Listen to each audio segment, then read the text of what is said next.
অনেক কথা বলার তো মানে বলতে যাইয়া বলতে পারি নাই। সেটা হচ্ছে 24-এর আমাদের যে দুর্ভোগের কথা আপনাদের সবাই স্মরণ আছে না? 24-এর সময় আমরা কি রকম ছিলাম? আমাদের এই আল্লাহ পাক রব্বুল আলামিন ধনী গরিব সবাইকে এক কাতারে নিয়ে এসছে না? সবাই তো এক কাতারে নিয়ে এসছে। বিশেষ করে আমার এই হাজিপুরবাসী, আমার এই 5 নং 6 নং ওয়ার্ডের আমার এলাকাবাসী, আপনারা সবাই তো জানেন যে 24-এর সময় কারা ছিল আপনাদের পাশে। যারা এখন আপনাদের সামনে নতুন নতুন আইডিয়া নিয়ে এসেছে, প্ল্যান নিয়ে এসেছে, তারা তখন কইছিল এই যে ভাইয়া এখন নির্বাচনের ভোটের দাবিদার হয়ে আসছে, উনি আমাদের এই হাজিপুরে আসার পরে কি হয়েছে আপনারা দেখছেন না?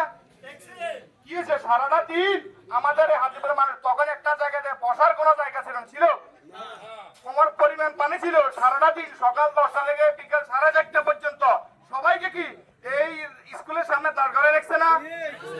তারপরে পরিণাম কি হয়েছে আপনারা সবাই তো দেখছেন।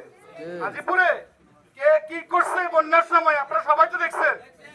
আমি একটা কথা সবাইকে বলতেছি যে আপনার জন্য করবে, যার দ্বারা আপনার উপকৃত হবেন, তার প্রতি আপনার খেয়াল রাখা, তার প্রতি কি আপনার এই আপনার সমর্থন দেওয়া, এটা কি উপর থেকে নির্দেশ আছে না? যে আমার ভালো করব আমি তার সাথে আছি, যে আমার ভালো করবো আমি তার সাথে আছি নাকি? সুতরাং 24-এর বন্যা 25-এর বন্যা যদি আপনাদের স্মরণ থাকে, আমি মনে করব যে এই হাজিপুরের ভোট দাঁড়িপাল্লা ছাড়া কোথাও যাবে না। কারণ আমি ব্যক্তিগতভাবে আমার হাতের মাধ্যমে 43 লক্ষ টাকার কি ত্রাণ এই হাজিপুরে বিলিয়েছে, হয়েছে না? কোথেকে আসছে? এটা বিভিন্ন সংগঠন থেকে আসছে, জামাতের বিভিন্ন ফান্ড থেকে আসছে, আমাদের নিজেদের ব্যক্তিগত ফান্ড থেকে আসছে।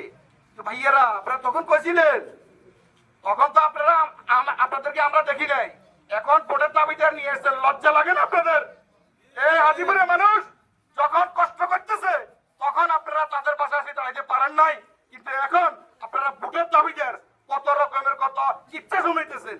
ভাইয়া এগুলো এখন আর মানুষ নেয় না। আমি সবাইকে অনুরোধ করতেছি, যদি স্মরণ থাকে 24-এর বন্যার কথা, 25-এর বন্যার কথা, তাহলে আমি মনে করি দাঁড়িপাল্লা ছাড়া ভোট কোথাও যাবে না, যাবে? কোথাও যাবে না। আসসালামু আলাইকুম।